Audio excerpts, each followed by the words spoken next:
പായസങ്ങളിലെ ഏറ്റവും നല്ലത് ഏതാണെന്ന് ചോദിച്ചാൽ എല്ലാ പായസത്തിനും അതിൻ്റേതായ ടേസ്റ്റും ഫ്ലേവറും എല്ലാം ഉണ്ട്. എൻ്റെ പേഴ്സണൽ ഫേവററ്റ് എന്ന് പറയുന്നത് ഈ ഒരു കടലപ്പരിപ്പ് പ്രഥമനാണ്. നല്ലൊരു കടലപ്പരിപ്പ് പ്രഥമൻ്റെ വീഡിയോ ആണ്. ഓണമൊക്കെ വരാറായി വരുവാണ്. സേവ് ചെയ്ത് വെച്ചോ. പുതിയൊരു വീഡിയോയിലേക്ക് എല്ലാ കൂട്ടുകാർക്കും സ്വാഗതം. വീഡിയോ സ്കിപ്പ് ചെയ്യാതെ ഫുള്ള് കാണണേ. നമ്മളിപ്പോൾ കുക്കറൊക്കെ വെച്ച് കൊടുത്തിട്ടുണ്ട്. അതിലേക്ക് ഒരു ഇച്ചിരി വെള്ളവും കൂടി ഒഴിച്ചു കൊടുത്തിട്ടുണ്ട്. 240 ml ഒരു കപ്പ് കടലപ്പരിപ്പ് നന്നായിട്ട് കഴുകി വൃത്തിയാക്കിയതിന് ശേഷം വേറൊരു പാത്രത്തിലാക്കിയാണ് ഞാനിത് വേവിക്കാനായിട്ട് വെക്കുന്നത്. അത് അപ്പുറത്തെ ഗ്യാസ് അടുപ്പിൽ മാറ്റി വെച്ചതിന് ശേഷം 1/4 കപ്പ് ചൗരിയും കൂടി നന്നായിട്ട് കഴുകിയതിന് ശേഷം അതും വേവിക്കാനായിട്ട് വെക്കുവാണ്. ഇത് നല്ല കുഞ്ഞ് ചൗരിയാണ് കേട്ടോ. നല്ല നൈലോൺ സാബുദാന എന്നൊക്കെ പറയും. അത് നമുക്ക് നന്നായിട്ട് വേവിച്ചെടുക്കാം. ഇത് പെട്ടെന്ന് തന്നെ വെന്ത് കിട്ടും. സാധാരണ ചൗരി പോലെയൊന്നുമല്ല. ഏകദേശം ഒരു 5 വിസിൽ കഴിഞ്ഞപ്പോഴത്തേക്കും നമ്മുടെ കടലപ്പരിപ്പ് നല്ല സോഫ്റ്റായിട്ട് വെന്ത് വന്നിട്ടുണ്ട്. നമ്മൾ കുതിർത്ത കടലപ്പരിപ്പാണെന്നുണ്ടെങ്കിൽ 4 വിസിൽ അടുപ്പിച്ചാൽ മതിയേ. ഇതിപ്പോൾ ഞാൻ കുതിർക്കാത്തതായതുകൊണ്ടാണ് 5 വിസിൽ അടുപ്പിച്ചത്. പിന്നെ ഓരോരുത്തരുടെയും ഗ്യാസിൻ്റെ തീയും കുക്കറിൻ്റെ രീതിയെല്ലാം വ്യത്യാസം കാണും. അപ്പോൾ അതനുസരിച്ച് നമ്മൾ വേവിച്ചെടുത്താൽ മതി. ആ ഒരു സമയം കൊണ്ട് നമ്മുടെ ചവ്വരിയും നന്നായിട്ട് വെന്ത് വന്നിട്ടുണ്ട്. ഇനി നമുക്ക് പായസം ഉണ്ടാക്കാനായിട്ട് ഒരു ഉരുളിയോ അല്ലെങ്കിൽ ഒരു വലിയ പരന്ന പാത്രമോ വെച്ച് കൊടുക്കാം. ഞാനിപ്പം ഈ ഒരു പാത്രമാണ് കേട്ടോ എടുത്തേക്കുന്നത്.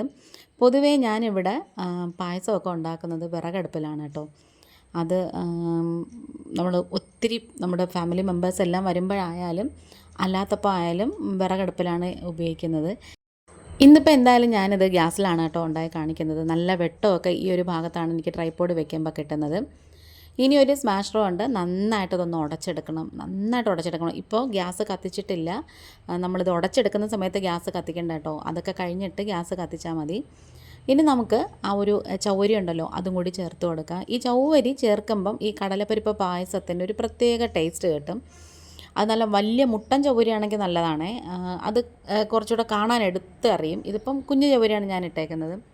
ഇനി ഇതിലേക്ക് ശർക്കര പാനി ചേർത്ത് കൊടുക്കാം. ഞാനിപ്പം 1 കപ്പ് ചേർത്ത് കൊടുത്തിട്ടുണ്ട്. അത്രയും പോരാ. കടലപ്പരിപ്പ് പായസത്തിന് നല്ല മധുരം തന്നെ വേണം. പിന്നെ ഒരു 1/2 കപ്പും കൂടി ചേർത്ത് കൊടുത്തിട്ടുണ്ട്. നന്നായിട്ട് കുറുക്കി കാച്ചിയെടുത്ത ശർക്കര പാനിയാണ്. ഒരുപാട് ലൂസായിട്ട് വെള്ളം പോലെ ആക്കരുതേ.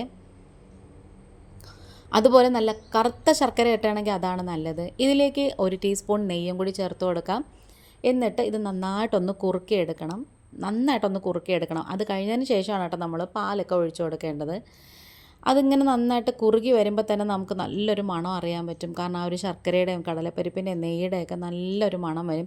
പിന്നെ ഏറ്റവും ശ്രദ്ധിക്കേണ്ട ഒരു ടിപ്പെന്ന് പറയുന്നത്, നമ്മൾ ഉരുളിയിലായാലും അല്ലെങ്കിൽ ഇതേപോലത്തെ പാത്രത്തിലായാലും ആ സൈഡ് ഭാഗത്ത് ഒട്ടിയിരിക്കത്തില്ലേ, അതിങ്ങനെ ഒന്ന് ചുരണ്ടി അതിലേക്ക് ഇട്ട് കൊടുക്കണം. കാരണം അതിന് ഭയങ്കര ടേസ്റ്റാണ്. നെയ്യും കാര്യങ്ങളൊക്കെ അതിലാണ് നന്നായിട്ടിരിക്കുന്നത്. അതൊക്കെ കഴിഞ്ഞിട്ട് ഒരു ഗ്ലാസ് 2ാം പാല് ചേർത്ത് കൊടുക്കാം. ഇതിലിപ്പോൾ 3ാം പാലൊന്നും എടുക്കേണ്ട ആവശ്യമൊന്നുമില്ല. 2 പാല് മതി. ചിലപ്പോഴൊക്കെ ഞാൻ ഒറ്റ പാല് മാത്രമേ ചേർക്കാറുള്ളൂ കേട്ടോ. അടപ്രഥമനാവുമ്പം മസ്റ്റായിട്ടും 3 പാല് ചേർക്കണം. 3ാം പാലും 2ാം പാലും 1ാം പാലും ഒക്കെ ചേർക്കണം. അതൊക്കെ കഴിഞ്ഞിട്ട് കുറച്ച് ഏലക്ക ചതച്ചത് ഇട്ട് കൊടുക്കുവാണ്. ഈ ഒരു ഇതിലേക്ക് ജീരകപ്പൊടി, ചുക്കുപൊടി അതൊന്നും വേണ്ട. ഏലക്കപ്പൊടി മാത്രം മതി. ആ ഒരു സമയത്ത് തന്നെ കുറച്ച് നെയ്യും കൂടി 1 ടീസ്പൂൺ നെയ്യും കൂടി ചേർത്ത് കൊടുത്തിട്ടുണ്ട്. ഈ ഒരു വീഡിയോ കണ്ടുകൊണ്ടിരിക്കുന്ന സമയത്ത് ഈ ഒരു ചാനൽ നിങ്ങൾക്ക് ഇഷ്ടപ്പെടുകയാണെന്നുണ്ടെങ്കിൽ പ്ലീസ് ഒന്ന് ലൈക്ക് ചെയ്യും, ഷെയർ ചെയ്യും, കമൻറ്റ് ചെയ്യും, സബ്സ്ക്രൈബ് ചെയ്ത് സപ്പോർട്ട് കൂടെ ചെയ്യണേ.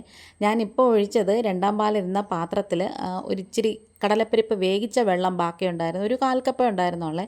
അതങ്ങ് ഒഴിച്ചു കൊടുത്തതാണ്, വെറുതെ കളയണ്ടല്ലോ എന്ന് വിചാരിച്ചിട്ട്. അങ്ങനത്തെ ഇത് നന്നായിട്ടിങ്ങനെ ഒന്ന് തിളച്ച് ഒന്ന് കുറുകി വരണം. 2ാം പാൽ ഒഴിച്ചപ്പോഴത്തേക്കും ഇത് നന്നായിട്ടിങ്ങനെ ഒന്ന് കുറുകിയൊക്കെ വന്നിട്ടുണ്ട് കേട്ടോ. അതൊക്കെ കഴിഞ്ഞിട്ട് വേണം നമുക്ക് 1ാം പാൽ ഒഴിച്ചു കൊടുക്കാൻ. 1ാം പാൽ ഒഴിച്ചു കഴിഞ്ഞാൽ പിന്നെ നമ്മളിത് തിളപ്പിക്കുകയേ ചെയ്യരുതേ. ആദ്യമായിട്ട് കാണുന്ന കൂട്ടുകാരാരെങ്കിലും ഉണ്ടെങ്കിലും ഇതുവരെ സബ്സ്ക്രൈബ് ചെയ്യാതെ കാണുന്ന കൂട്ടുകാരാരെങ്കിലും ഉണ്ടെങ്കിലും പ്ലീസ് ഒന്ന് ലൈക്ക് ചെയ്യും, ഷെയർ ചെയ്യും, കമൻറ്റ് ചെയ്യും, സബ്സ്ക്രൈബ് ചെയ്ത് സപ്പോർട്ട് ചെയ്യണം. സബ്സ്ക്രൈബ് ചെയ്യുമ്പം ആ ഒരു ബെല്ലൈക്കണും സബ്സ്ക്രൈബ് ബട്ടണും ഒക്കെ പ്രസ് ചെയ്യണേ.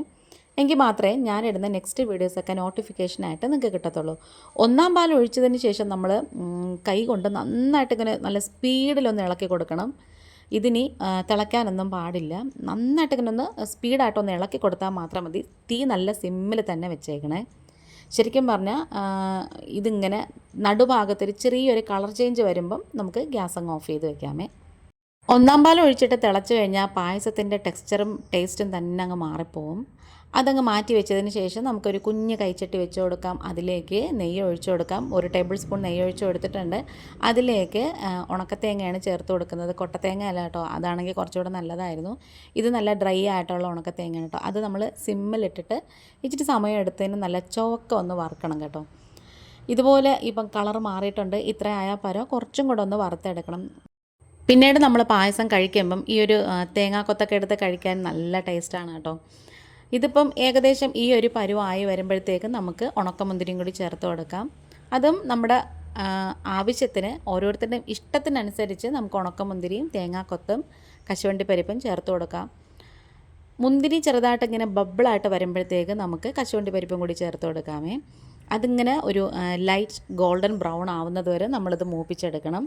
ഇതിങ്ങനെ ചെറിയ തീയിൽ തന്നെ നമ്മൾ മൂപ്പിച്ചെടുക്കണം. അപ്പോൾ ഈ ഒരു പരുവാകുമ്പോഴത്തേക്കും നിങ്ങൾക്ക് മനസ്സിലായിക്കോണം, തേങ്ങാക്കൊത്തും മൂത്തിട്ടുണ്ട്, ഉണക്കമുന്തിരി മൂത്തിട്ടുണ്ട്, അതുപോലെ തന്നെ കശുവണ്ടി പരിപ്പും നന്നായിട്ട് ഇങ്ങനെ മൂത്ത് മൊരിഞ്ഞ് വന്നിട്ടുണ്ട്. ഇത്രയും മതി. ഇനി നമുക്കത് പായസത്തിലേക്ക് അങ്ങ് ഒഴിച്ചു കൊടുക്കാമേ. ഈ ഒരു സമയത്ത് നല്ല മണമാണ് കേട്ടോ വരുന്നത്. അപ്പം ഇന്ന് പായസം ഉണ്ടാക്കിയതിനൊരു പ്രത്യേകതയും കൂടിയുണ്ട്. ഇന്ന് എൻ്റെ മോൻ്റെ ബർത്ത്ഡേ ആണ് കേട്ടോ, ജന്മനക്ഷത്ര ദിവസമാണ്. അതുകൊണ്ടാണ് ഞാനിങ്ങനെ പായസം ഉണ്ടാക്കിയത്. എന്നാൽ പിന്നെ വീഡിയോ അങ്ങ് എടുക്കാമെന്ന് വിചാരിച്ച്. പെട്ടെന്ന് തന്നെ നമ്മളിത് അടച്ച് വെക്കണം. ശരിക്കും പറഞ്ഞാൽ വാഴയില കൊണ്ട് മൂടി വെക്കുന്നതാണ് പായസം ഉണ്ടാക്കി കഴിഞ്ഞാൽ ഏറ്റവും ബെസ്റ്റ് കേട്ടോ. ഇനി നമുക്കിത് തംബ്നെയിലിൻ്റെ ഫോട്ടോയും വീഡിയോ ഒക്കെ എടുക്കണം. എന്നിട്ട് പതിയെ ഒന്ന് ഇളക്കി കൊടുക്കണേ. ഇനി ചൂടോടെ ഈ ഒരു പായസം കുടിക്കുന്നതിലാണ് കേട്ടോ നല്ല ടേസ്റ്റ് എന്ന് പറയുന്നത്. പതിയെ ഒന്ന് ഇളക്കി കൊടുത്തതിന് ശേഷം നമുക്കിതൊരു കുഞ്ഞ് പാത്രത്തിലാക്കി ചൂടോടെ കഴിച്ചു തുടങ്ങാം. ഇതിങ്ങനെ ഊതി ഊതി കുടിക്കുമ്പോൾ ഉണ്ടല്ലോ നല്ലൊരു ടേസ്റ്റാണ് കേട്ടോ വരുന്നത്. അപ്പോൾ ഇത്രയും ദിവസം നമ്മുടെ വീഡിയോ ഒക്കെ കഴിഞ്ഞ വീഡിയോസൊക്കെ കണ്ട് സപ്പോർട്ട് ചെയ്യുന്ന കൂട്ടുകാർക്ക് ഒത്തിരി നന്ദിയുണ്ട്. ഇനിയും ഈ ഒരു സപ്പോർട്ട് പ്രതീക്ഷിക്കുകയാണ്, കമൻസ് പ്രതീക്ഷിക്കുകയാണ്. വീഡിയോ വൈൻഡപ്പ് ചെയ്യാറായി. ഇന്നിപ്പോൾ ഇത്രയേ ഉള്ളൂ. വീണ്ടും വരാം. Thanks for watching.